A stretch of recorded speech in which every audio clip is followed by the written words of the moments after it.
ఉప ముఖ్యమంత్రి పవన్ కళ్యాణ్ పై BRS MLC Kalvakuntla Kavitha సంచలన వ్యాఖ్యలు చేశారు. దురదృష్టవశాత్తు ఆయన ఏపీకి ఉప ముఖ్యమంత్రి అయ్యారని అన్నారు.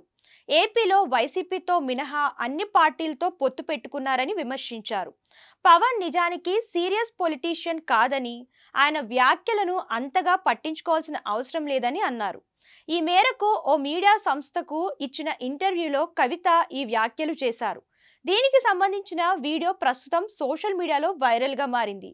ప్రజలు హిందీ నేర్చుకోవాలన్న పవన్ కళ్యాణ్ వ్యాఖ్యలపై ఎలా స్పందిస్తారని అడిగిన ప్రశ్నకు కవిత ఈ వ్యాఖ్యలు చేశారు. రాజకీయాల్లోకి వచ్చిన తొలినాళ్లలో పూర్తిగా వామపక్ష భావజాలంతో కనిపించిన పవన్ కళ్యాణ్ ప్రస్తుతం బీజేపీతో అంటగాగుతున్నారని కవిత విమర్శించారు. పార్టీ పెట్టిన 15 ఏళ్లకు ఎమ్మెల్యేగా ఎన్నికై అనుకోకుండా ఉప ముఖ్యమంత్రి అయ్యారని, అది ఏపీ ప్రజల దురదృష్టమని అన్నారు. చెగువేరాను ఆదర్శంగా తీసుకున్నట్లు ప్రకటించిన పవన్ ప్రారంభంలో సిపిఐ, సిపిఎంతో పొత్తు పెట్టుకున్నారని గుర్తు చేశారు. ఆ తర్వాత లెఫ్ట్ భావజాలం విడిచి హిందుత్వం వైపు మొగ్గు చూపారని, బీజేపీతో పొత్తు పెట్టుకున్నాక ఆయన ప్రవర్తనలో మార్పు వచ్చిందని అన్నారు.